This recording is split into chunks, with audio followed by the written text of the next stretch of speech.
اور دوسرے شہروں کے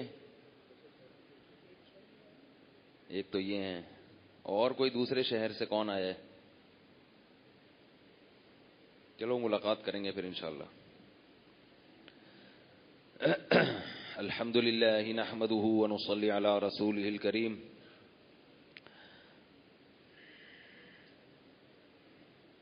یوسف علیہ الصلوۃ والسلام کا واقعہ چل رہا تھا، وہ میں مکمل کرنے کے بعد پھر ذرا اعتکاف والوں سے کچھ الگ تو نہیں، بات تو یہیں بیٹھ کے کروں گا، لیکن موضوع تھوڑا سا تبدیل ہوگا، کیونکہ یہ اعتکاف والوں کی بڑی قربانی ہے اللہ کے لیے۔ 10 دن قربانی دینا اور اللہ کے گھر میں آ کے بیٹھ جانا، اور سب سے مقدس ترین دنوں میں سب سے مقدس ترین جگہ پہ، یہ جو رمضان کی 10 راتیں ہیں، اس سے زیادہ مقدس دن پورے سال میں، اوقات پورے سال میں نہیں آتے۔ جتنا قرآن اس وقت پڑھا جاتا ہے، جتنی اللہ کی برکتیں اس عشرے میں نازل ہوتی ہیں، اتنی پورے سال نازل نہیں ہوتی۔ تو اس میں بھی اگر توبہ کی توفیق نہ ملے نا تو بڑی خطرناک بات ہے، اور بڑی خوش قسمتی کی بات ہے کہ اللہ گناہوں سے بچا کے اپنے گھر میں آپ کو بٹھا دیتے ہیں۔ اب یہاں پڑے رہو کچھ بھی نہ ہو تو بھی اللہ کے گھر پہ ڈیرے ڈال دیے، تو یہ بھی بہت بڑی بات ہے۔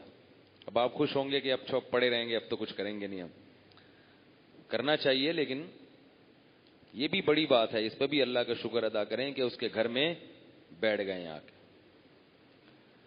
یوسف علیہ الصلوۃ والسلام کا واقعہ چل رہا تھا کہ اللہ تعالیٰ نے یوسف علیہ الصلوۃ والسلام نے اپنی قمیض بھیجی، اور فلما ان جاء البشیر القاہ علی وجہہ فارتد بصیرا، خوشخبری دینے والا آیا اور اپنے والد کی آنکھوں پہ جب وہ قمیض ڈالی ہے تو ان کی بینائی واپس لوٹ آئی۔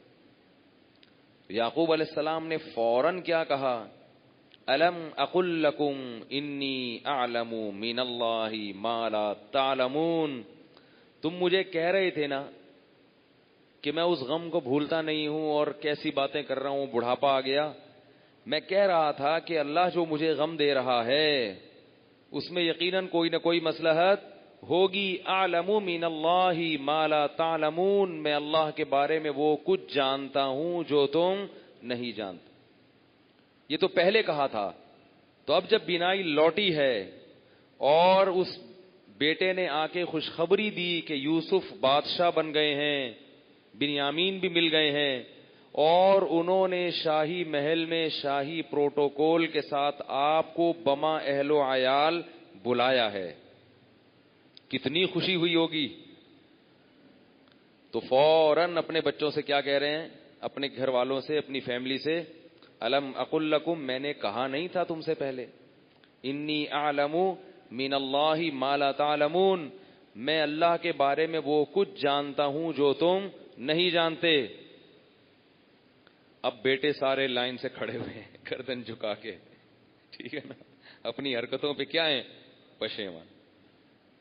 تو ابا سے کیا ہے کہ نہیں، یا ابانا استغفر لنا، اے ابا ہمارے لیے اللہ سے معافی مانگی، جرم کا احساس ہو گیا۔ قال سوف استغفر لکم ربی، باپ نے کیا کہا، میں عن قریب تمہارے لیے اپنے رب سے معافی مانگوں گا۔ یہ کیوں کہا عن قریب؟ اس کی علماء نے، بعض مفسرین نے حکمت بیان کی ہے کہ یعقوب علیہ السلام نے کہا کہ ان سے گناہ بہت بڑا ہوا ہے، تو رات کے آخری حصے میں اٹھ کے ان کے لیے اللہ سے، رات کے آخری حصے میں اٹھ کے ان کے لیے اللہ سے استغفار کروں گا۔ ویسے تو سوفہ کا مطلب ضرور بھی ہوتا ہے کہ ضرور مانگوں گا، اور ظاہری مطلب کیا ہے، اس کام کے لیے میں مستقل اللہ کے سامنے نماز پڑھ کر گڑ گڑاؤں گا۔ اور کس وقت میں؟ رات کے آخری حصے میں، کیونکہ اس وقت دعائیں زیادہ قبول ہوتی ہیں۔ اللہ تعالیٰ فرماتے ہیں کہ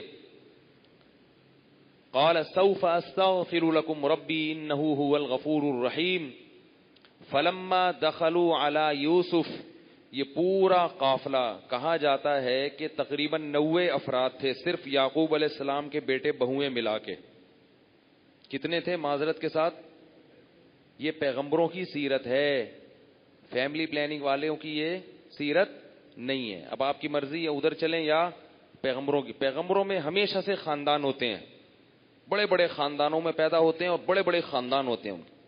تبھی کہتے ہیں نا بندہ خاندانی ہے. خاندانی 2 بچے ہوں تو پھر خاندانی ماندانی. پھر جب ان بچوں کی اولاد ہوگی تو ایک آدھ چچا بمشکل, ایک آدھ ڈھونڈنے سے کوئی پھپھی ملے گی, وہ بھی نہیں ملے گی. تو یہ بڑا نحوست ہے. یہ برکت نہیں ہے. برکت کس میں ہے؟ افراد میں, خاندان میں, فیملی میں.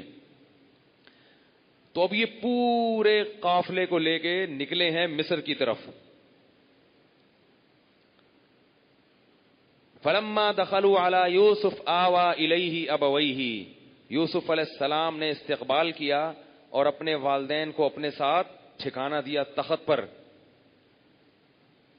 وقال ادخلوا مصر ان شاء اللہ آمنین, اور فرمایا امن کے ساتھ اللہ نے چاہا تو مصر شہر میں داخل ہو جاؤ.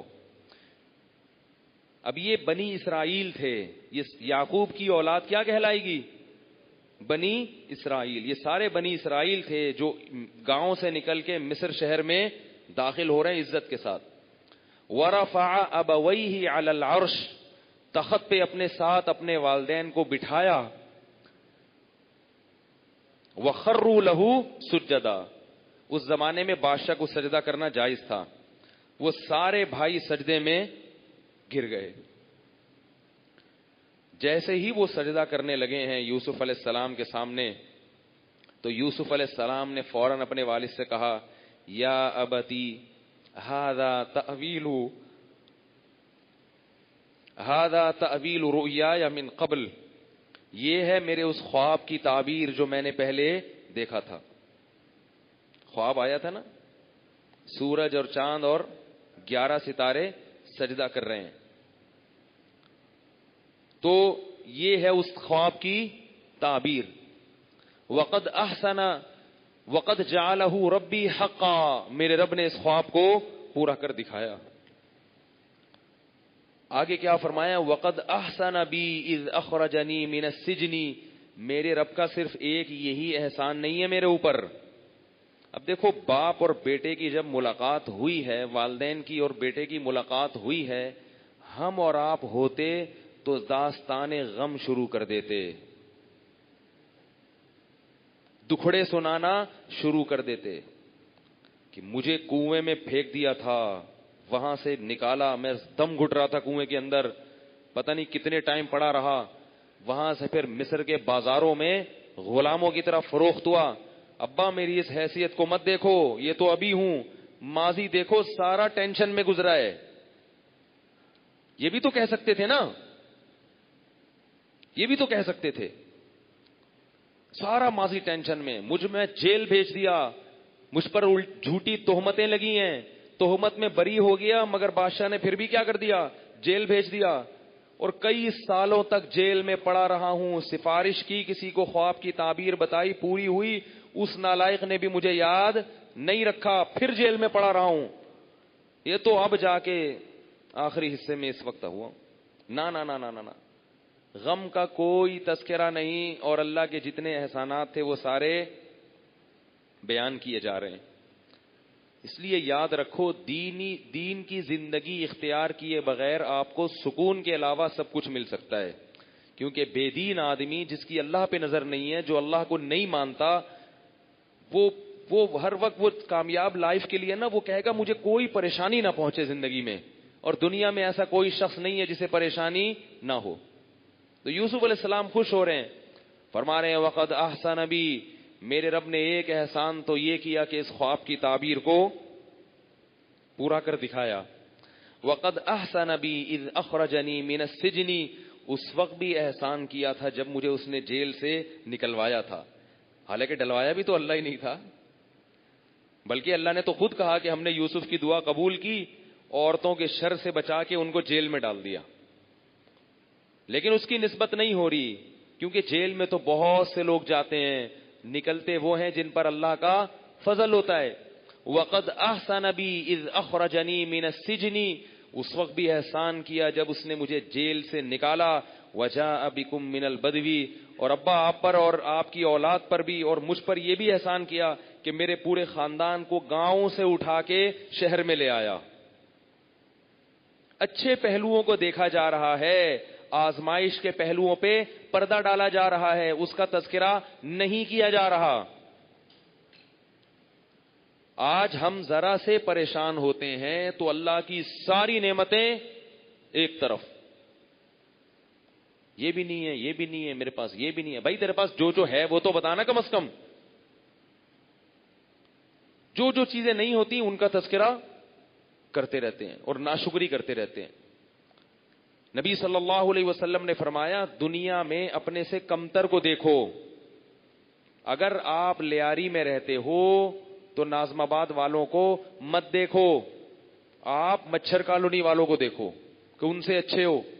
ناظم آباد میں رہتے ہو تو ڈیفنس کو مت دیکھو، کس کو دیکھو؟ اورنگی ٹاؤن کو دیکھو۔ اور اگر ڈیفنس میں رہتے ہو تو یورپ اور امریکہ والوں کو مت دیکھو، کچی آبادیوں کو دیکھو کہ وہ کیسے رہتے ہیں۔ اس سے کیا ہوگا کہ جو نعمتیں اللہ نے آپ کو دی ہیں ان کی طرف توجہ جائے گی، اور اگر اپنے سے برتر کو دیکھنا شروع کر دیا تو جو چیزیں آپ کے پاس نہیں ہیں ان کی طرف توجہ جائے گی کہ یار ان کے پاس تو یہ بھی ہے، ان کے گھر میں تو اے سی ہے، میرے گھر میں تو پنکھا بھی نہیں ہے، ان کے ہاں تو صبح شام پراٹھے کھائے جاتے ہیں اور میرے ہاں تو دال بھی نہیں ہے۔ تو یہ دیکھتے رہو گے بیٹھ کے۔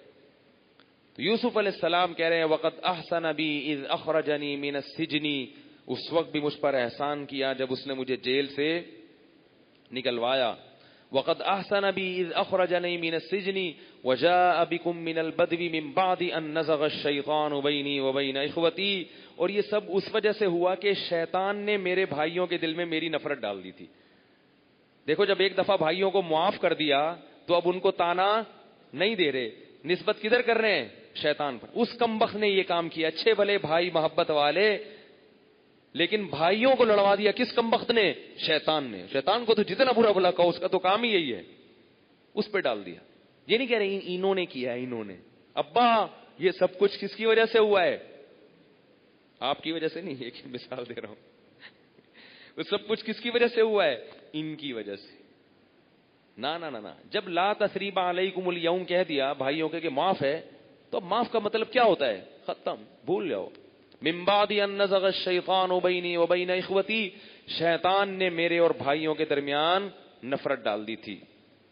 آگے کہہ رہے ہیں ان ربی لطیف لما یشاء، واقعی میرا رب بڑا باریک بین ہے، کیسے پلاننگ کرتا ہے، کیسے آزمائشوں سے گزار کے نوازتا ہے، کیسے ناکامیوں کے نقشوں میں کامیابی کی راہیں کھولتا ہے، دکھاتا کیا ہے اور سوچتا کیا ہے، اس کا پلان کیا ہوتا ہے لیکن دکھا کیا رہا ہوتا ہے۔ ہم اس کی حکمتوں کو نہیں سمجھتے تو ہم ظاہر بین ہوتے ہیں، ظاہر پرست ہو کے ہم اللہ سے شکایتیں شروع کر دیتے ہیں، لیکن ہمیں نہیں پتا ہوتا کہ ان ربی لطیف، اللطیف کہتے ہیں بڑا باریک بین، بڑے خفیہ طریقے سے کام کرنے والا، بگڑی بنانے والا۔ اس طرح سے ان ربی لطیف لما یشاء، بے شک میرا رب لطیف ہے اس شخص کے لیے جس کے لیے چاہتا ہے۔ اب اللہ سے شکر میں دعائیں مانگ رہے ہیں تاکہ اس حکومت اور بادشاہت اور اس دولت اور اس عزت میں اللہ سے غافل نہ ہو جائیں، کیونکہ اگر آپ کوئی نیکی کریں اس نیکی کے عوض میں بھی جب اللہ نوازتا ہے تو جب اللہ نواز دیتا ہے تو پھر لوگ سب سے پہلے اللہ کو بھول جاتے ہیں، پھر بھول جاتے ہیں۔ بادشاہت مل گئی، سب کچھ مل گیا، اب کہاں اللہ بھائی؟ تو اس لیے اللہ سے دعا مانگ رہے ہیں ربی قد آتیتنی من الملک، اے اللہ تحقیق تو نے مجھے یہ بادشاہت عطا کی ہے، وعلمتنی من تأویل الاحادیث، تو نے مجھے خوابوں کی تعبیر سکھائی ہے، فاطر السماوات والارض، تو آسمانوں کا پیدا کرنے والا اور زمین کا پیدا کرنے والا ہے، انت ولی فی الدنیا والآخرہ، حقیقی دوست صرف اور صرف اور صرف تو ہی ہے میرا، دنیا میں بھی اور آخرت میں بھی، تیری دوستی مجھ سے ختم نہیں ہونی چاہیے۔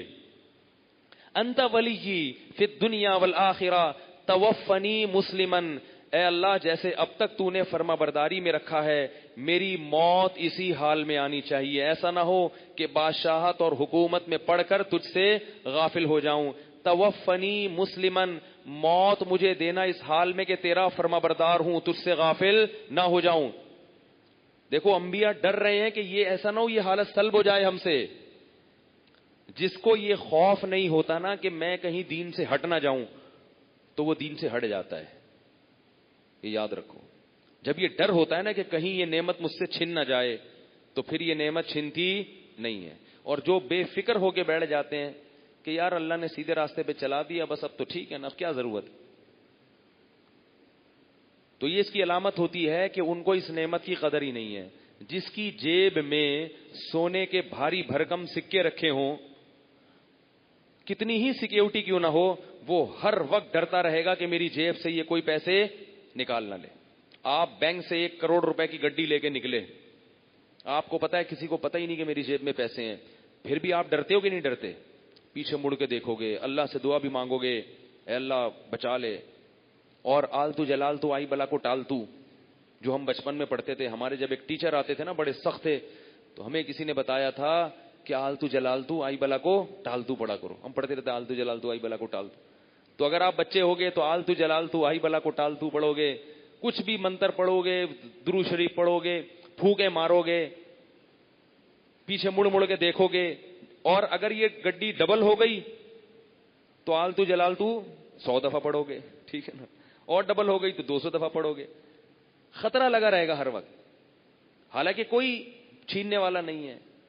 تو جس کے پاس ایمان کی نعمت ہوتی ہے اسے پتا ہے کہ اس کے بغیر میں جنت میں نہیں جا سکتا, اور اسے پتا ہے کہ ایمان اور اعمال صالحہ سے بڑی کوئی دولت نہیں ہے, کیونکہ یہ وہ دولت ہے کہ جو جنت میں لے کے جائے گی آپ کو اور مجھے, اللہ کرے ہم سب کو لے جائے. تو یہ وہ دولت ہے. تو جس کو پتا ہے یہ اتنی قیمتی دولت ہے اور ایک ڈاکو مستقل پیچھے لگا ہوا ہے, آپ کی جیب میں ڈالر کی گڈی ہے, آپ کو پتا ہے کہ علاقے میں امن ہے, کوئی چھیننے والا نہیں ہے, پھر بھی مڑ مڑ کے دیکھو گے کہ بھائی حالات کا کچھ پتا نہیں ہے. اور اتنی قیمتی دولت ایمان کی, اور پتا ہے کہ شیطان مستقل پیچھے لگا ہوا ہے, وہ دلوں میں وسوسے بھی ڈالے گا اسلام کے خلاف, وہ اپنے نمائندوں کو بھی چھوڑے گا آپ کا ذہن خراب کرنے کے لیے, وہ آپ کو ہر طرح سے ورغلائے گا دین سے ہٹانے کے لیے.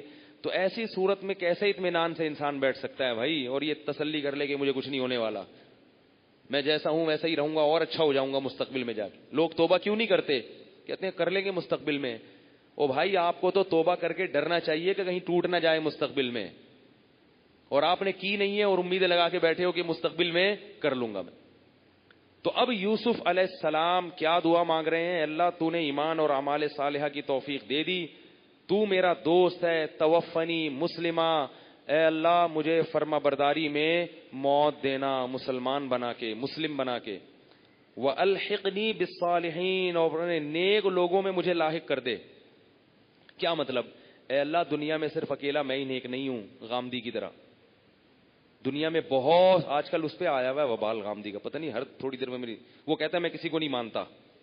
انبیاء ہمیشہ یہ دعوت دیتے ہیں کہ اللہ جتنے دنیا میں مسلم ہے نا مجھے بھی ان میں ایک ادنا فرد بنا دے. حالانکہ انبیاء سب سے افضل ہوتے ہیں, لیکن تواضع کہ اللہ بہت سارے تیرے فرما بردار ہیں تو مجھے بھی ان لوگوں میں شامل کر لے. اور جو یہ کہتے ہیں نا میں مجھے پتا ہے باقی سارے ایسے ہی ہیں, اس کا مطلب اسے نہیں پتا. جب بھی کوئی آدمی نمایاں ہونے کی کوشش کرے, پرومیننٹ ہونے کی کوشش کرے کہ میں ہوں, مجھ سے پوچھو, مجھے سب پتا ہے, باقی میں کسی کو نہیں مانتا, میں قرآن حدیث کے خود سمجھتا ہوں, یہ سارے مفسرین سارے محدثین میں کسی کو فالو نہیں کرتا, اس کا مطلب وہ سارے کیا تھے؟ وہ مسلم نہیں تھے, وہ اللہ کے نیک نہیں تھے. تو پہلی دفعہ پیدا ہوا ہے دنیا میں نیک میں.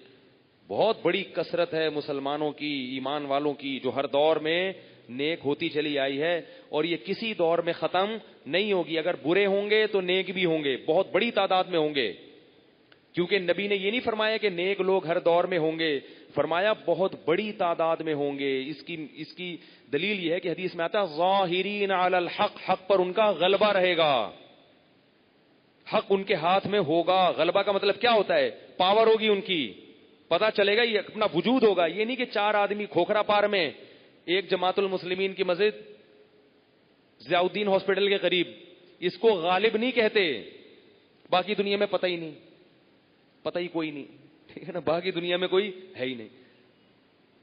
تو یہ اہل سنت والجماعت ہیں, ائمہ کو فالو کرنے والے, جو حرم میں بھی ہیں, مصر میں بھی ہیں بہت بڑی تعداد میں، ترکی میں، ہندوستان میں، پاکستان میں، ایسے غالب رہیں گے. ہاں زوال جب آئے گا جب اللہ کی طرف سے قیامت کا زلزلہ برپا ہونے والا ہوگا، پھر زوال آئے گا، پھر اس قسم کی چیزیں پیدا ہوں گی. کیونکہ حدیث میں آتے پھر اللہ علماء کو اٹھائیں گے، جاہل لوگ عالم بن کے علماء کا منصب سنبھالیں گے، یعنی عالم نہیں بنیں گے لیکن علماء کا منصب سنبھال لیں گے. تو یوسف علیہ السلام کیا دعا مانگ رہے ہیں؟ توفنی مسلما والحقنی بالصالحین، اے اللہ تو مجھے موت دینا اس حال میں کہ میں مسلم ہوں اور مجھے نیک لوگوں میں شامل کر لے. آگے اللہ فرماتے ہیں یوسف علیہ السلام کا پورا واقعہ نقل کرنے کے بعد، ذالک من انباء الغیب، اے محمد صلی اللہ علیہ وسلم یہ وہ غیب کی خبر ہے، نوحیہ الیک جو ہم آپ کو بتا رہے ہیں. آپ تو لکھنا پڑھنا بھی نہیں جانتے، آپ تو کسی کتاب کے مؤلف نہیں ہیں، مصنف نہیں ہیں، کوئی کتاب آج تک آپ نے پڑھی نہیں ہے، کوئی تحریر آپ نے پڑھی نہیں ہے. وما تخطہ بیمینک، ایک لکیر آپ کے ہاتھ نے کبھی نہیں کھینچی. لیکن کیسا دلکش واقعہ، پورا الف سے لے کے یا تک واقعہ سنا دیا. فرمایا وما کنت لدیہم اذ اجمعوا امرہم وہم یمکرون، اے محمد اس وقت آپ ان کے پاس موجود نہیں تھے جب بھائیوں نے مل کے فیصلہ کیا تھا کہ یوسف کو کنویں میں ڈالیں گے اور وہ یوسف کے خلاف مکر کر رہے تھے، کچھ بھی آپ کو معلوم نہیں تھا. وما كنت لديهم اذ اجمعوا امرهم وهم يمكرون وما اکثر الناس ولو حرصت بمؤمنین. اس واقعے کو سن کے ان سب کو آپ کی نبوت پر ایمان لانا چاہیے تھا، خاص طور پہ یہودیوں کو اور عیسائیوں کو، کیونکہ یہ واقعات ان کی کتابوں میں ہیں، آپ نے ان کی کتابیں نہیں پڑھی، اور عربوں کا یہود و نصارہ سے کوئی لنک بھی نہیں تھا ایسا علمی. لیکن فرمایا اس کے باوجود اکثر لوگ، اس وقت جو دنیا میں اکثریت ہے وہ آپ پر ایمان نہیں لائے گی، اگرچہ آپ کتنی ہی حرص کر لیں. تو اس کی وجہ یہ نہیں ہے کہ آپ کی دعوت میں کمزوری ہے. کیوں؟ فرمایا وَكَأَيٍّ مِّنْ آيَةٍ فِي السَّمَاوَاتِ وَالْأَرْضِ يَمُرُّونَ عَلَيْهَا وَهُمْ عَنْهَا مُعْرِضُونَ. ایک یوسف کا واقعہ نہیں ہے، یہ تو زمین اور آسمان کی سینکڑوں نشانیاں ہیں جنہیں یہ صبح و شام دیکھتے ہیں مگر پھر بھی اللہ پر ایمان نہیں رکھتے. آج بھی سینکڑوں نشانیاں نظر آتی ہیں ہمیں اللہ کی. تو یہ یوسف علیہ السلام کا واقعہ ہے، قرآن نے بیان کیا. پھر آگے اللہ نے اس آخری رکوع میں فرمایا ادعو الی سبیل ربک بالحکمت والموعظۃ الحسنہ. اے محمد صلی اللہ علیہ وسلم آپ لوگوں کو حکمت اور بصیرت کے ساتھ دعوت دیتے رہیے، حکمت اور بصیرت کے ساتھ دین کی طرف دعوت دیتے رہیے. اللہ خود جانتا ہے کہ کون سیدھے راستے پہ آنا چاہتا ہے اور کون گمراہی کے راستے پہ چلنا چاہتا ہے. تو یہ تو یوسف علیہ الصلاۃ والسلام کا واقعہ تھا. اس میں بہت سارے اسباق ہیں، میں نے بہت مختصر بیان کیا ہے، ورنہ اس میں ایک ایک واقعے میں ایک ایک جز میں کئی علمی نقطے نکلتے ہیں. لیکن اگر میں وہ بیان کرنے بیٹھوں گا تو ہماری ساری 10 راتیں اسی میں ہی گزریں گے. باقی انبیاء کے واقعات جو بہت اہم ہیں وہ رہ جائیں گے. تو اب یوسف علیہ الصلاۃ والسلام کا جو پورا قبیلہ تھا وہ کہاں چلا گیا؟ مصر میں. تو بنی اسرائیل جو اسرائیل کی اولاد تھی، حضرت یعقوب کی اولاد، وہ کہاں چلی گئی؟ مصر میں. اب مصر ایک بڑا زبردست ملک تھا، بنی اسرائیل کی وہاں بڑی عزت ہو گئی. یہ مسلمان تھے، ان کی آبادی بڑی بہت تیزی کے ساتھ. سب یعقوب علیہ السلام کی اولاد میں تھے، یہ سب یعقوب علیہ السلام کی اولاد تھی. تو آبادی بڑی ان کی تیزی کے ساتھ، اور ان کے پاس حکومت بھی آ گئی تھی. آہستہ آہستہ وہی ہوا جو دوسری قوموں کے ساتھ ہوتا ہے. لیکن دوسری قوموں میں جو ظلم ہوتا تھا وہ شرک پھیلتا تھا. اس قوم میں شرک نہیں پھیلا، لیکن بدعمالیاں پھیلنا شروع. جیسے مسلمان قوم میں بہت سے لوگوں میں شرک نہیں ہے. فخلف من بعدہم خلف، اللہ فرماتے ہیں ایسے نالائق لوگ پیدا ہو گئے، کیا ہے؟ اتبعوا الشہوات، خواہشات کے پیچھے چلنے لگے. اضاعوا الصلاۃ، نمازیں ضائع کرنے لگے. سب سے پہلے جب دین میں کمزوری آتی ہے کسی قوم میں تو سب سے پہلے کمزوری کہاں سے شروع ہوتی ہے؟ نمازیں ضائع ہونا شروع. اور دین پر سب سے پہلے داخلہ بھی کہاں سے ہوتا ہے؟ بولو نا، نماز. جو بھی توبہ کر کے دین پر آنا چاہے سب سے پہلے کہاں سے داخل ہوگا؟ وہ نماز شروع کرے گا، کیونکہ سب سے اہم نماز. اور جب دین سے ہٹتا ہے تو سب سے پہلے کیا چیز جاتی ہے؟ نماز جاتی ہے. تو اب کیا ہوا؟ بنی اسرائیل آہستہ آہستہ آہستہ آہستہ نالائق بننا شروع، وہی خواہشات کے پیچھے چکر بازیاں، سود کھانا شروع کر دیا۔ اللہ نے کیا کیا؟ مصر میں پھر ایک بادشاہ ان پر مسلط کر دیا۔ مصر میں جتنے بھی بادشاہ تھے ان کا لقب تھا فرعون۔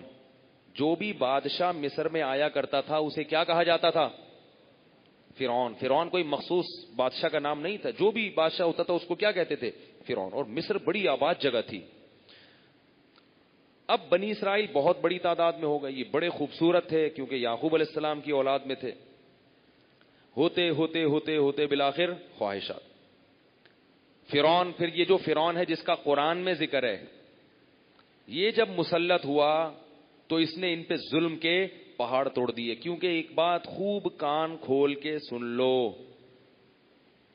کہ جو دوسرے مذاہب کے لوگ ہیں، جو مذہب میں مضبوط ہوتے ہیں، جو سیکولر ریاستیں ہیں نا، وہ مسلمانوں کو اتنا تنگ نہیں کرتی، یہ ذہن میں رکھو۔ سیکولر ریاستیں چلا دیں گے، بھائی آپ ادھر چاہو ادھر جاؤ، یہ مسجد ہے، یہ مندر ہے، یہ چرچ ہے، جہاں مرضی جانا چاہو۔ لیکن جو مذہبی ریاستیں، جیسے اس وقت ہندوستان میں کون ہے؟ وہ جو ہے، کیا نام ہے اس کا؟ مودی۔ وہ مذہبی ہے، مذہبی۔ تو جو مذہبی ریاستیں ہوتی ہیں نا، وہ پھر سب سے زیادہ پتہ ہے کس سے چڑھتی ہیں؟ وہ مسلمانوں سے چڑھتی ہیں۔ کیونکہ اگر ان کو کسی مذہب سے کوئی یعنی خوف ہوتا ہے نا، جو چیلنج ہوتا ہے، وہ صرف اور صرف کیا ہوتا ہے؟ کس سے ہوتا ہے؟ اسلام سے۔ کیونکہ جو لوگ مذہب کو فالو کرنے والے ہیں، وہ جب اسلام کا کمپیئر کرتے ہیں دوسرے مذاہب سے، تو ان کو کون پسند آتا ہے؟ وہ کہتے ہیں یار اس کی تعلیمات بالکل فطرت کو اپیل کرتی ہیں، یہ صاف ستھرے ہوتے ہیں، ان کے لباس دیکھو۔ مذہبی رہنماؤں کو دیکھ لو نا، مسلمانوں کے جتنے خوبصورت مسلمانوں کے مولوی لوگ ہوتے ہیں نا، معذرت کے ساتھ، اتنے کسی اور مذہب کے نہیں ہوتے۔ آپ کہیں گے اتنی بڑی بڑی توندے ہوتی ہیں۔ بھائی جس قوم سے مولوی لوگ آتے ہیں نا، اس قوم کا سب سے خوبصورت یہی ہوتا ہے۔ آئی بات سمجھ میں؟ اس گاؤں میں جا کے دیکھ لیا کرو، جو نہیں ہے مولوی ان کی توندے ان سے بھی دگنی ہوں گی۔ بات آ رہی ہے سمجھ میں؟ تو وہ تو اب جیسے آپ کہیں ساؤتھ افریقہ سے کسی کو مولوی بنائے، اب آپ کہیں یہ کہاں سے خوبصورت؟ تو کالا ہے۔ تو ابے بھائی اس کی قوم کو جا کے دیکھو، اس سے بھی زیادہ بلیک ہوگی وہ، ٹھیک ہے نا؟ اس کے پھر بھی تھوڑا سا چہرے پہ نور آ گیا ہے۔ اور دوسرا جو توندوں والے ہوتے ہیں نا، توند کی دو قسمیں، غلط قسم کی توند، ایک جائز توند۔ جائز توند وہ ہوتی ہے جو پیدائشی ہو، جو کھانے کی وجہ سے نہیں ہے، وہ تو قدرتی بھی ہوتی ہے بہت سے لوگوں کی، وہ تو ڈاکٹروں کی بھی ہوتی ہے، سائنسدانوں کی بھی ہوتی ہے، اور حکمرانوں کی بھی ہوتی ہے، وہ تو سب کی ہوتی ہے۔ فوج کی اس لیے نہیں ہوتی کہ اس میں توند والے کو بھرتی نہیں کیا جاتا، ورنہ سب کی ہوتی ہے۔ وہ جان کر نہیں ہوتی، وہ تو قدرت کی طرف سے ہے نا بھائی، پیدائشی ہے۔ اور ایک توند وہ ہوتی ہے جو کھانے کی وجہ سے، وہ اہل حق کی نہیں ہوتی۔ اگر اس میں آپ کو مولوی ملیں گے توندوں والے، تو وہ باطل لوگ ملیں گے، اہل حق آپ کو نہیں ملیں گے۔ اہل حق میں اگر کوئی توند والا ہے تو وہ بیماری کی وجہ سے پیدائشی ہے۔ میں ایک عالم کو جانتا ہوں، اتنے موٹے ہیں کہ الامان والحفیظ، لیکن 24 گھنٹے میں صرف ایک بار کھانا کھاتے ہیں، وہ صرف ایک بار، اور بہت تھوڑا کھاتے ہیں، لیکن وہ قدرتی طور پر کیا ہیں؟ لوگ مجھے کہہ رہے تھے کہ لوگ مجھے کہتے ہیں یار میں کھاتا بہت ہوں، میں مولوی ہوں کھاتا بہت ہوں، کہہ رہے یار میں کھاتا ہی نہیں ہوں، لیکن ہوتا ہے۔ تو اس لیے کوئی کسی کو موٹا دیکھ کے بدگمان ہونا جائز نہیں ہے۔ تو لیکن جو مسلمانوں کے مذہبی رہنما ہے نا، کیونکہ اسلام خوبصورت مذہب ہے، تو اس کی ایک کشش آ جاتی ہے۔ پتہ ہے آپ کو پہلے زمانے میں کتنے غیر مسلم علماء کو دیکھ کے مسلمان ہو جاتے تھے؟ کسی نے 3-4 دن پہلے وہ کس کا واقعہ ہے، وہ آپ بتا رہے تھے، انور شاہ کشمیری رحمہ اللہ تعالیٰ کا واقعہ ہے کہ وہ اسٹیشن پہ کھڑے ہوئے تھے، ایک ہندو آیا اور اس نے کہا مجھے کلمہ پڑھا دیں۔ تو لوگ حیران ہوئے کہ یہ ہندو تو بڑا متعصب ہے، یہ تو اسلام سے نفرت کرتا ہے۔ تو وہ ہندو کہنے لگا کہ یار تمہارے مولوی عالم اتنے خوبصورت ہیں، ایسے پرکشش ہیں، ہمارے والے ان کے بھی ہوتے ہوں گے، کسی کا مقابلہ نہیں کریں، وہ خود سوچ لیں ہوتے ہیں کہ نہیں ہوتے۔ لوگ کہتے ہیں کسی کا مذاق نہیں اڑایا کرو بھائی، خود سوچ لیں، کوئی پنڈت جی ہوں اچھے سے، اللہ کرے۔ تو وہ کہنے لگے کہ یار تمہارے مولانا اتنے خوبصورت ہیں، تمہارے مذہبی رہبر، تو تمہارے محمد صلی اللہ علیہ وسلم کتنے خوبصورت ہوں گے جو اصل تھے۔ اور آپ صلی اللہ علیہ وسلم کا تو حسن و جمال حدیث کی کتابوں میں موجود ہے۔ اور یاد رکھو یوسف علیہ السلام کو اللہ نے حسن تو بہت زیادہ دیا، مگر جمال اللہ نے محمد صلی اللہ علیہ وسلم کو سب سے زیادہ دیا ہے۔ حسن میں اور جمال میں فرق ہے۔ جمال حسن سے اوپر کی چیز ہے، حسن جمال سے نیچے کی چیز۔ اب آپ کہیں گے کیا فرق ہے؟ اب وہ موضوع ہٹ رہا ہے لیکن اب بات چل پڑی ہے تو بتا دوں۔ جمال اور حسن میں فرق یہ ہوتا ہے کہ حسن کہتے ہیں کوئی پیاری چیز ہو، پہلی نظر میں ایک دم آپ اس کی طرف مائل ہو جائیں۔ جیسے بچے جو ہے نا، بچے حسین ہوتے ہیں، جمیل نہیں ہوتے۔ بچے کتنے پیارے لگتے ہیں، چھوٹے چھوٹے پیارے پیارے۔ جمال ان میں جب پیدا ہوتا ہے جب وہ جوان ہو جاتے ہیں۔ جب جوان ہو جاتے ہیں تو ایک دم دیکھ کے ان کی طرف طبیعت مائل نہیں ہوتی، گود میں اٹھا کے پیار کرنے کا دل نہیں کرتا ان کو۔ لیکن جب اس کے ساتھ آہستہ آہستہ رہنا شروع کرو گے تو اس کے جمال سے متاثر ہو کر اس پر عاشق ہو جاؤ گے۔ یہ ہوتا ہے جمال، یعنی ہر لحاظ سے اعضاء میں تناسب ہو، بولنے کا انداز، چلنے کا انداز، بات۔ بچے جو چلتے ہیں ٹیڑھے میڑے چلتے ہیں، بولتے ہیں تو توتلے بولتے ہیں، تو یہ جمال تھوڑی ہے۔ جب جوان ہوتے ہیں، کیسا جوان آدمی کی چال میں وقار پیدا ہوتا ہے۔ پھر ہر ایک کی اپنی چال ہوتی ہے، بعض پھدک پھدک کے چلتے ہیں ٹھیک ہے، جمال نہیں ہوتا۔ بعض کی چال بڑی سٹائلش ہوتی ہے، ان کو بنینزا والے اپنے اشتہار میں لے کر آتے ہیں کہ آپ ذرا چل کے دکھائیں پلیز، ٹھیک ہے نا، تاکہ وہ پھر ٹی وی میں آئیں گے نا۔ تو باڈی لینگویج ہے، بولنے کا انداز ہے، یہ ساری چیزیں جو ہمارے محمد صلی اللہ علیہ وسلم میں یہ جو جمال تھا، ایسا جمال اللہ نے کائنات میں کسی میں پیدا نہیں کیا۔ یوسف علیہ السلام جمال میں ہمارے نبی سے کم تھے، حسن میں زیادہ تھے۔ تبھی آپ دیکھیں کہ حضرت یوسف کو پہلی نظر میں عورتوں نے دیکھا تو ہاتھ کاٹ ڈالے، کیونکہ حسن تھا۔ حضرت عائشہ فرماتی ہیں کہ نبی صلی اللہ علیہ وسلم کے جمال کو اگر عورتیں دیکھ لیتی تو گردنیں کاٹ دیتی۔ تو آپ کہہ سکتے ہیں بھائی بہت سی خواتین نے نبی کو دیکھا تو گردن کیوں نہیں کاٹی؟ ایک دفعہ دیکھا، رہی نہیں۔ رہی کون تھی؟ آپ کی زوجات، آپ کی بیویاں آپ کے ساتھ رہی تھیں، حضرت عائشہ اور دوسری۔ وہ پھر عشق سے بھی زیادہ محبت کیا کرتی تھی محمد صلی اللہ علیہ وسلم سے، کیونکہ جمال اس حسن کو کہتے ہیں جس میں روب ہو۔ عورتیں حسین ہوتی ہیں، مرد جمیل ہوتے ہیں، اس سے بھی بڑا واضح۔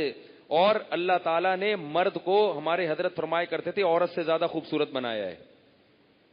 آپ حیران ہو گئے یار یہ تو غلط غلط باتیں شروع کر دی ہیں، حقیقت ہے یہ، مرد کو اللہ نے عورت سے زیادہ خوبصورت بنایا ہے۔ اس کی بہت ساری دلیلیں ہیں۔ پہلی دلیل جو اللہ نے ہر صلاحیت مرد میں زیادہ رکھی ہے، تو جمال زیادہ کیوں نہیں رکھا ہوگا اس میں؟ وہ کامل ہے، عورت کو تو کمزور بنایا ہے۔ دوسری بات یہ کہ اگر آپ کو یہ بات سمجھ میں نہیں آتی تو جانوروں میں دیکھ لو، دنیا میں جتنے بھی جانور ہیں ان میں نر زیادہ خوبصورت ہوتے ہیں اور مادہ خوبصورت نہیں ہوتی۔ مرغا مرغی میں کون خوبصورت ہے؟ بولو نا یار، کوئی پریشانی کی بات۔ مرغا، میں جب کوئی بات شروع کرتا ہوں نا تو وہ کھوپڑی میں اتار دوں۔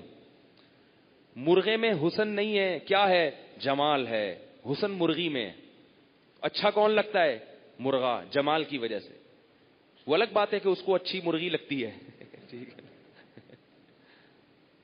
لیکن اگر آپ ایک تھرڈ پارٹی دیکھے گی تو اس کو کون اچھا لگے گا؟ مرغا۔ اس میں کیا ہے؟ روب ہے، جمال ہے، کلغی ہے، اس کی آواز ہے، کیسے چیختا ہے۔ مرغی تھوڑی چیخ سکتی ہے ایسے۔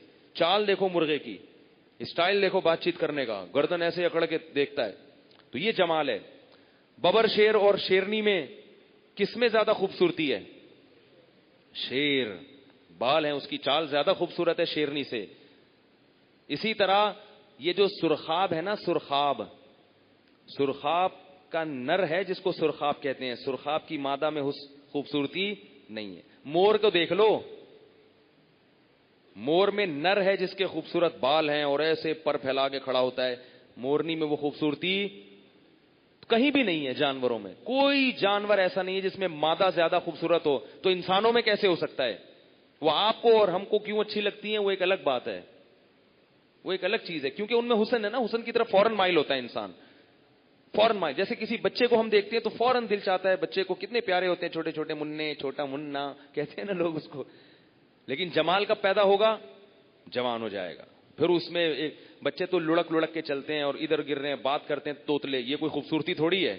خوبصورتی تو جب ہے جب بات کرنا سیکھ جائیں، چلنا سیکھ جائیں, لڑکے نہیں, گرے نہیں, گھڑ سواری سیکھ جائیں اور یہ سب چیزیں سیکھ جائیں پھر.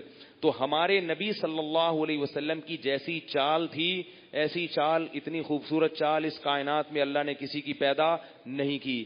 ہمارے نبی صلی اللہ علیہ وسلم کا بولنے کا جو انداز تھا اتنا خوبصورت تھا کہ اس کائنات میں ایسا انداز اللہ نے کسی کا پیدا نہیں کیا. ہمارے نبی کے مسکرانے کا جو انداز تھا ایسا انداز اللہ نے کسی کا پیدا نہیں کیا. آج پبلک کو ہنستے ہوئے تو دیکھو, ان کے لطیفے پہ اتنی ہنسی نہیں آتی جتنی ان کی ہنسی کو دیکھ کے ہنسی آ رہی ہوتی ہے. ٹھیک ہے نا, جو پبلک ہنس رہی ہوتی ہے. ایک دفعہ میں بیٹھا ہوا, یہ جو لڑکے لونڈے لپاڑے بیٹھے ہوتے ہیں نا سڑکوں پہ, ان کو ہنسنے کا انداز دیکھو ذرا. کہیں سے آواز آئے گی کھی کھی کھی کر کے آواز آنا شروع ہوگی. کبھی ایسا لگتا ہے جیسے ٹائر کا وہ ہوا نکل رہی ہے کر کے. میں ایک دن میں نے کہا ٹائر وائر پھٹا ہے, کوئی ہوا نکل رہی ہے, پتہ چلا کوئی بندہ ہنس رہا ہے عجیب سے. ماں باپ سکھاتے ہی نہیں کچھ, ہا ہا ہا ہا ہا کر کے ہنس رہے ہیں پاگلوں کی طرح. رو رہے ہیں تو بعض لوگ روتے ایسے ہیں کہ ان کے رونے کو دیکھ کے انسان کی ہنسی نکل جاتی ہے. کہتے ہیں کیسے رو رہا ہے. تو ہمارے نبی کے رونے کا انداز دیکھو, ہمارے نبی کے مسکرانے کا انداز. تو ایک ایک سر کے بال سے لے کے پاؤں کے ناخن تک کوئی ایک چیز بھی ہمارے نبی کی ایسی نہیں تھی, کوئی انداز ایسا نہیں تھا جس میں کوئی ذرا سا بھی فالٹ نکال سکے کہ نہیں جی یہ جو ہے نا یہ والی ادا آپ کی ہمیں اچھی نہیں لگتی. تبھی تو جو تھوڑے دن نبی کے پاس رہتے تھے وہ کیا ہو جاتے تھے, عاشق ہو جاتے تھے. اور آپ کی بیویوں کو آپ سے اتنی محبت تھی. یہ جو گورے اعتراض کرتے ہیں نا کہ محمد صلی اللہ علیہ وسلم 50 سال کے تھے اور شادی 9 سال کی لڑکی سے کی ہے, یہ تو معاذ اللہ ظلم ہے. امی عائشہ سے پوچھو کہ ظلم ہے یا ان پر احسان ہے. وہ اتنی محبت کرتی تھی محمد صلی اللہ علیہ وسلم سے, وہ یہ سمجھتی تھی کہ میرے باپ نے اس کائنات میں اس سے بہتر میرے لیے کوئی رشتہ تلاش کر ہی نہیں سکتا تھا میرا باپ. اتنی محبت تھی کہ ایک دفعہ حضرت سودا سفر میں, وہ دوسرے اونٹ پہ, اور اس میں وہ جو پہلے رکھے جاتے تھے نا, کیا ہوتے تھے, وہ کجاوا رکھا جاتا تھا, اس میں حضرت سودا ہیں, اور اونٹ کے دوسرے اس میں حضرت عائشہ ہیں. اس وقت آپ کی 2 زوجات تھیں. آپ صلی اللہ علیہ وسلم حضرت عائشہ کے پاس بیٹھے ہوئے ہیں سفر میں, لیکن آپ نے کہا کہ بھئی ان کا بھی حق ہے. کچھ دیر کے لیے حضرت سودا کے پاس چلے گئے. حضرت عائشہ کو اتنی تکلیف ہوئی ہے, اتنی تکلیف کہ مجھے چھوڑ کے وہاں کیوں بیٹھے ہوئے ہیں, لاشعوری یعنی غیر طبعی. فرماتی ہیں کہ میں نے اپنا پاؤں باہر نکالا تاکہ مجھے کوئی بچھو کاٹ لے اور میں مر کے ہلاک ہو جاؤں. یہ ہوتا ہے کہیں, ڈائلاگ ہوتے ہیں, میں تمہارے لیے آسمان کے تارے توڑ کے لاؤں گا, 500 روپے کا بیلنس جلواتے ہوئے جان نکلتی ہے. ٹھیک ہے نا, باتیں تو بہت ہیں. اور اگر عشق ہوتا بھی ہے تو گرل فرینڈ سے ہوتا ہے نا, بیوی سے تھوڑی ہوتا ہے. میاں بیوی کے تو جذبات وہ تھوڑی رہتے ہیں جو گرل فرینڈ اور بوائے فرینڈ کے ہوتے ہیں. وہ تو منع کے ابا اور یہ سب چیزیں ہو جاتی ہیں. یہ منع کی امی ہے اور یہ منع کے ابا ہیں. تو 9 سال 10 سال آپ کی عمر ہے اور 50 سال کے محمد صلی اللہ علیہ وسلم, مگر ایک 9 سال کی جوان لڑکی کو 50 سال کے اپنے شوہر سے اتنا عشق ہے کہ تھوڑی دیر کے لیے بھی وہاں جا کر کیوں بیٹھے. وہ اگر آج گوروں کے اعتراضات سن لیں, بولیں گے تم کہہ رہے ہو کہ ان پر ظلم ہوا, وہ کہیں گے تمہاری عقل ماری گئی ہے, تمہارا دماغ خراب ہو گیا ہے. ٹھیک ہے نا, میرے باپ نے میرے لیے جو اس سے بہتر سلیکشن میرے لیے کوئی ہو ہی نہیں سکتی تھی. تو کہاں سے کہاں بات چلی جاتی ہے. تو ہمارے نبی کو یہ جو مضمون میں بیان کر رہا ہوں یہ حدیث سے ثابت ہے. حضرت حسان ابن ثابت رضی اللہ تعالی عنہ نے رسول اللہ صلی اللہ علیہ وسلم کی خدمت میں جو اشعار پیش کیے وہ کیا تھے, وَمِثْلُكَ لَمْ تَرَ عَيْنِي قَطُّ, آپ جیسا حسین میری آنکھ نے کبھی نہیں دیکھا.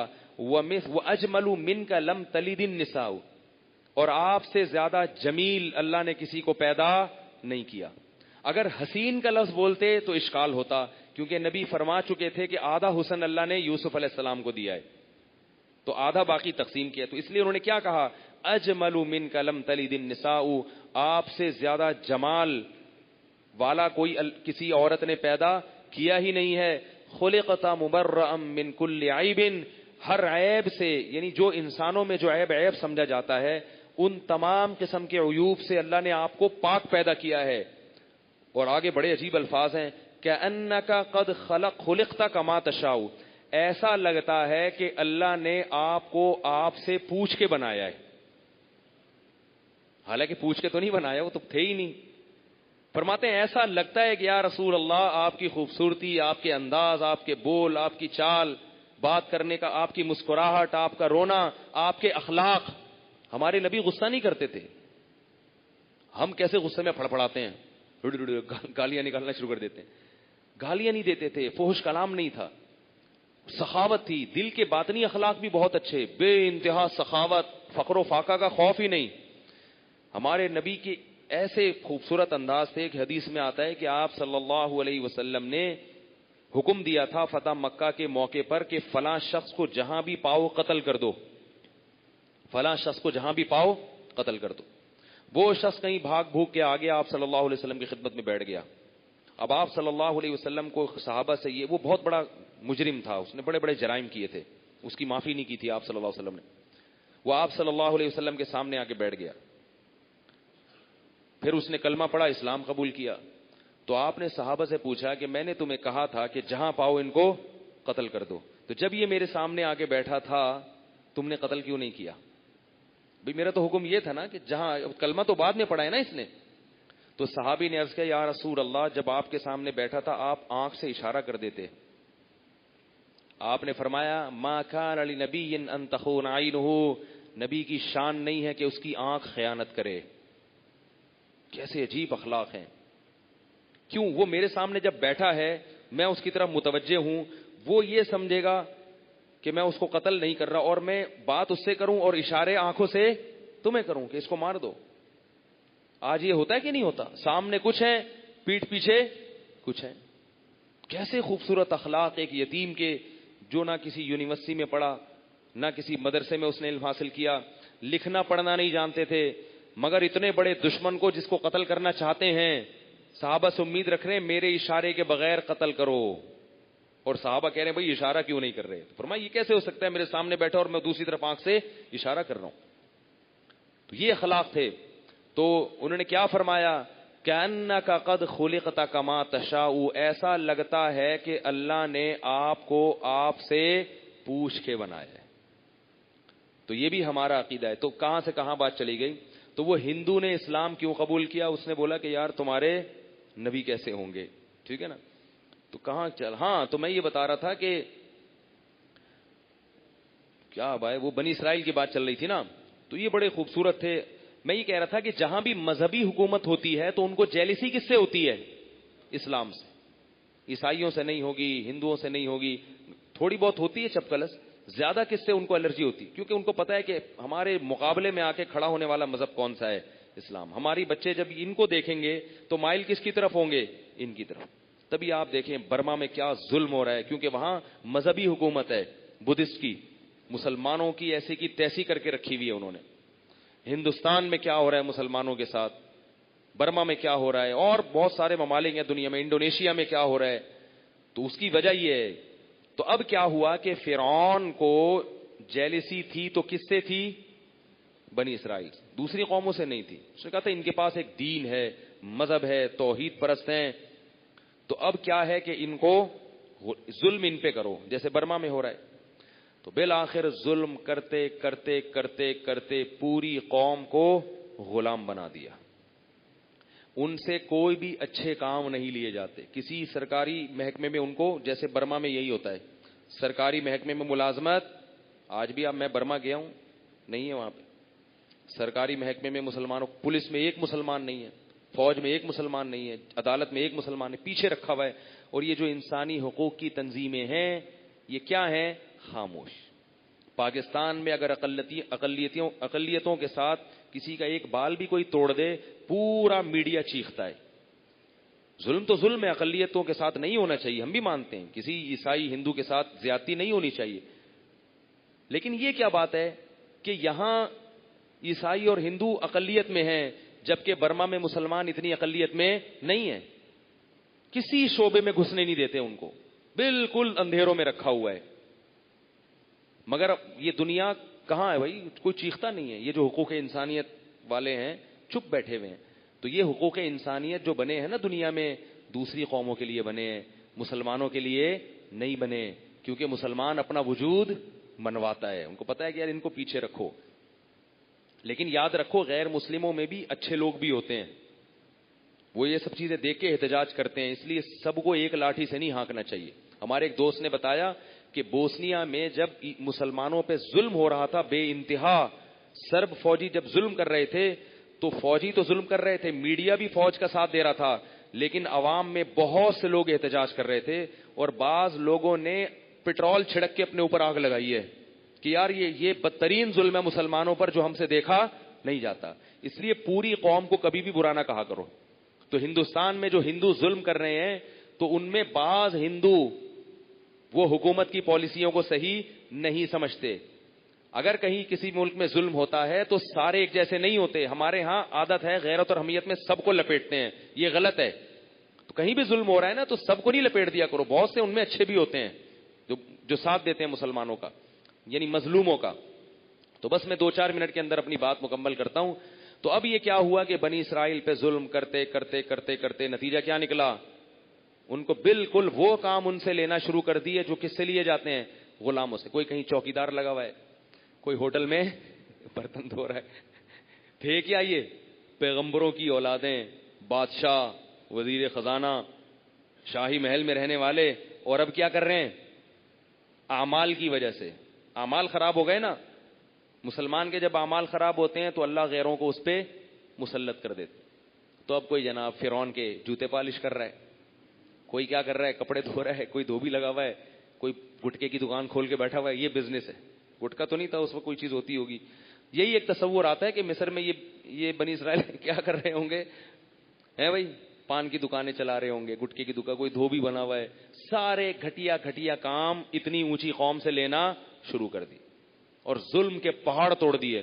اور پھر بھی لوگ اس کو آ کے پیشگوئیاں کرتے رہتے تھے، بھائی خطرہ تمہیں کس سے ہے؟ انہی سے ہے. یہ جیسے مرضی ہیں، جتنے مرضی غلام ہیں، لیکن ان کے اندر کیا ہے؟ ایک حمیت ہے، کسی بھی وقت یہ اٹھ سکتے ہیں.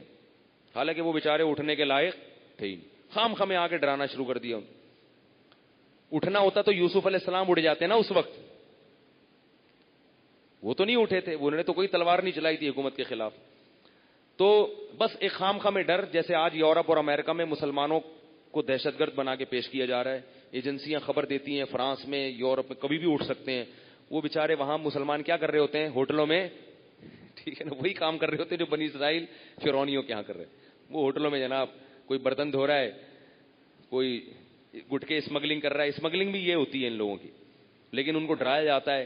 پھر داڑھی والوں کو، پگڑیوں والوں کو خرید کے ان سے بم دھماکے کروائے جاتے ہیں تاکہ مسلمانوں کو دہشت گرد ثابت کیا جا سکے اور ان پر یہاں پر پابندی لگائی جا سکے. کر کچھ بھی نہیں رہا، لیکن لوگ خرید کے ان کو بدنام کرنے کی کوششیں. آپ خریدنا شروع کر دو تو ہندوؤں میں بھی ایسے مل جائیں گے آپ کو بم رکھنے والے، سکھوں میں بھی مل جائیں گے. تو یہ سازشیں کس کے خلاف ہو رہی ہیں؟ مسلمانوں کے خلاف. حالانکہ کوئی عالم میرے علم میں ایسا معتبر عالم نہیں ہے جو ان بم دھماکوں کو جائز قرار دیتے ہوں، حلال قرار دیتے ہوں. کوئی بھی نہیں ہے. تو پھر یہ اسلام پہ کیوں ڈالا جا رہا ہے؟ مسلمانوں پہ کیوں ڈالا جا رہا ہے؟ اس کا مطلب کچھ لوگ ہیں وہ ہر قوم میں ہوتے ہیں جو خریدے جا سکتے ہیں. تو بالآخر کیا نتیجہ نکلا کہ بنی اسرائیل کے غلاموں والے کام، پھر ان کو غلام بنا کے رکھ لیا. پھر فرعون کو خواب آیا کہ بھائی جس چیز کا ڈر ہوتا ہے نا وہی چیز خواب میں آ جاتی. اسے یہ نجومیوں نے نہیں بتایا تھا، یاد رکھو. بعض لوگ کہتے ہیں فرعون کو نجومیوں نے خبر دی تھی کہ ایک بچہ پیدا ہونے والا ہے جو تمہاری حکومت کا خادم. نجومیوں بیچاروں کے کچھ بھی پتا، ان کو یہ نہیں پتا ہوتا یہ ہفتہ کیسا رہے گا. یہ جو لکھا ہوتا ہے نا اخبار جہاں میں یہ ہفتہ کیسا رہے، اور اتنے چالاک ہوتے ہیں، ایسی چیزیں لکھتے ہیں جو پکی ڈھکی نہیں ہوتی. سفر متوقع رہے گا. اب بھائی یہ بتاؤ سفر ہونا ہے کہ نہیں ہو رہا؟ سفر متوقع چانس ہے. اب سفر کا چانس نہیں ہوا تو وہ کہیں گے ہم نے کون سا کہا تھا ہوگا، ہم نے کہا تھا چانس ہے. اور اگر ہو گیا کہیں گے یار کیا نجومی ہے بھائی. تو ان کو کچھ نہیں پتا ہوتا. ان کو جا کے ایک تھپڑ لگاؤ، بولو آپ کو پچھلے ہفتے پتا تھا کہ ایک تھپڑ متوقع رہے گا؟ اگر آپ کو پتا ہوتا کہ یہ ہفتہ آپ کا بڑا خراب گزرے گا تو پہلے سے انتظام کرتے کہ نہیں کرتے؟ آپ کو تو پتہ ہی نہیں تھا کہ میں آ گیا ہوں تھپڑ لگانے کے لیے. تو یہ پاگل ہیں، بالکل پاگل ہے. مزید ان پہ نہیں بال. تو نجومیوں نے نہیں خبر دی تھی, نجومی کے باپ کو بھی کچھ نہیں پتا ہوتا, ٹھیک ہے. تو صحیح قول یہ ہے کہ خواب آیا تھا اس کو. خواب کافر کا بھی بعض دفعہ سچا نکلتا ہے کہ بھئی تمہاری سلطنت میں ایک شخص پیدا ہونے والا ہے بنی اسرائیل میں, غلام قوم میں, جو تمہاری حکومت کا خاتمہ. اور اتنی طاقتور حکومت تھی فرعون کی, قرآن کہہ رہا ہے وہ فرعون ذی الاوتاد, اس کی سلطنت کے کھوٹے زمین میں گڑ گئے تھے. اس کی حکومت کے جیسے قلعہ گاڑ دیتے ہیں نا, کہتے ہیں اب تو پکا ہو گیا بھائی, اب نہیں کوئی. ایک ہوتا ہے کیل اور ایک ہوتا ہے قلعہ. تبھی جو چور ہے نا قربانی کا جانور جب چوری کرتا ہے رات کو, تو گائے لے جاتا ہے, قلعہ وہیں چھوڑ دیتا, کھوٹا وہیں چھوڑ دیتا. آپ دیکھتے ہیں کھوٹا ہے گائے نہیں ہے, تو ایک اشکال ہوتا ہے کہ بھائی کھوٹا کیوں نہیں لے گا, بھائی کھوٹا نکل نہیں رہا اس سے, ٹھیک ہے نا, کھوٹا نکل نہیں رہا. تو فرعون کی سلطنت کے کھوٹے زمین میں گڑ گئے تھے, اتنا طاقتور. اور بنی اسرائیل انتہائی کمزور, اعمال کے لحاظ سے بھی کمزور, مینٹل اپروچ بھی بہت نیچے. یا تو ہوتا ہے نا کوئی مینٹل اپروچ بہت اونچی ہوتی ہے, کیونکہ وہ جھاڑو پوچھا لگا لگا کے نا غریبوں والے کام کر کر کے, غریبوں والے نہیں غلاموں والے, غریب والے کام تو برے نہیں ہوتے, غلاموں والے کام, غلاموں والے کام کر کر کے ان کی ذہنیت بھی کیا ہو گئی تھی, پست ہو گئی تھی. وہ بھول گئے ہم کس کی اولادوں میں کیا ہیں. تو پھر اس کو خواب آیا کہ اسی قوم میں ایک بچہ پیدا ہونے والا ہے جو تمہاری حکومت کا خاتمہ کرے گا. تو پھر یعقوب اور یوسف علیہ السلام کے بعد جو پیغمبر اس قوم میں آئے جن کا قرآن میں تذکرہ ملتا ہے وہ کون سے تھے, موسیٰ علیہ السلام. تو یہ ترتیب یاد رہے گی کہ نہیں رہے گی؟ تو مصر میں موسیٰ علیہ السلام کہاں سے آ گئے, یہ سمجھ میں آیا؟ یہ ابراہیم علیہ السلام کی اولاد میں ہے حضرت موسیٰ علیہ السلام. تو یہ ایسے پھر موسیٰ علیہ السلام پیدا ہوئے.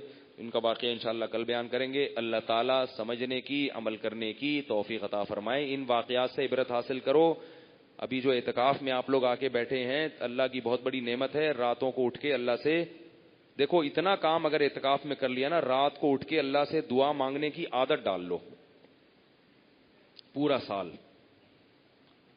8 رکعتیں تہجد پڑھیں, اچھا ہے, نہیں پڑھی جاتی کم از کم 2 رکعت پڑھ کے دعا مانگنے کا اپنے آپ کو عادی بنا لو. جس کو رات کے آخری حصے میں دعا مانگنے کی عادت پڑ گئی وہ انشاءاللہ کبھی نہ کبھی لائن پہ آ جائے گا. تو یہ کوشش کریں گے کہ نہیں کریں گے؟ اور ہو سکتا ہے آج لیلۃ القدر ہو, تو لیلۃ القدر اگر آج ہے تو اللہ کا کتنا بڑا فضل کہ اللہ نے ہمیں لیلۃ القدر کی تراویح دے دی. یہ بھی تو قیام اللیل ہے نا لیلۃ القدر. تو آپ جو ہے تھوڑا سا اپنے اوقات کو قیمتی بنائیں. اور جو لوگ یہاں آئے ہیں اور ان کو بوریت محسوس ہو رہی ہے, بعض دفعہ ایسا ہوتا ہے کہ وہ آتے ہیں جب آ کے بیٹھے کہہ رہے ہیں یار ابے یار پھنس گیا میں, اس وقت تو نہیں اندازہ ہوتا نا, جب آئے اور ایسا ہوتا ہے, ہر سال ہوتا ہے. 2-3 سال پہلے ایک نوجوان آیا, آ کے بیٹھا, پہلے میرے پاس آیا. اچھا وہ نوجوان کون ہے؟ وہ تو یہیں بیٹھا ہوا ہے, نہیں بتاؤں گا نہیں میں اس کا. وہ آیا میرے پاس, کہنے لگا کہ یار وہ نا میرا دل نہیں لگ رہا ہے یار, مجھے امی یاد آ رہی ہیں, مجھے ابو یاد آ رہے ہیں, مجھے بھائی یاد آ رہا ہے مجھے. میں نے کہا اعتکاف توڑنا تو جائز نہیں ہے. نہیں یار ایسا بالکل لگ رہا تھا بھی رو دے گا گل. 1-2 دن اس نے صبر کیا, پھر پتلی گلی سے نکل گیا, ٹھیک ہے نا. تو خیر بیچارہ, میں نے کہا قضا کر لو بعد میں, غلط کیا آپ نے. تو آپ لوگوں میں بھی بہت سے ایسے ہوں گے, کیا خیال ہے؟ تو اس لیے اللہ کے بندو اگر دل نہیں لگ رہا, یہ سوچ کے صبر کرو کہ یہ قربانی کس کے لیے دے رہے ہیں, اللہ کے لیے دے رہے ہیں. دل نہیں لگے بس بونڈ کر دو اپنے آپ کو مسجد میں, تو بس یہی اللہ کو یہی ادا پسند آئے گی. اور جتنا فالتو بیٹھیں گے دل اتنا گھبرائے گا, اور جتنا عبادت میں, دعا میں, تلاوت میں وقت لگائیں گے, ٹائم اچھا بولو نا بھائی گزر جائے. فالتو بیٹھے رہیں گے نا تو یہ سوچتے ہیں ہائے اماں یاد آ رہی ہے, ابا یاد آ رہے ہیں. ویسے ابا گھر میں کبھی یاد نہیں آتے, لیکن جیسے یہاں آئیں گے کون ابا اماں کی قدر بھی جبھی ہوتی ہے. تو آپ کو اماں اللہ کسی چھوڑو کہاں سے کہاں بات نکل جائے گی یار. تو ابا اماں کی قدر بھی جبھی ہوتی ہے, سمجھ رہے ہو نا. تو اس لیے یہ بھی ایک اللہ کی نعمت ہے کہ یہاں آ کے گھر والوں کی قدر محسوس ہونا شروع. بعض لوگوں کو ابھی محسوس نہیں ہوئی, کل شروع ہو جائے گی محسوس ہونا. بعض کو پرسوں شروع ہوگی محسوس ہونا. تو جب بھی محسوس ہو تو آپ صبر کر لیں. اور یہ خوشخبری ہے کہ اعتکاف 9 دن کا ہوگا. جو ماہرین فلکیات ہیں وہ کہہ رہے ہیں 29 کو چاند نظر آ جائے گا. اور غریبی اور کیا چاہیے بھائی, 9 دن کے ایسے گزرتے ہیں. اللہ تعالیٰ سمجھنے کی, عمل کی توفیق عطا فرمائے. سبحانک اللہم و بحمدک, نشہد ان لا الہ الا انت, نستغفرک و نتوب الیک.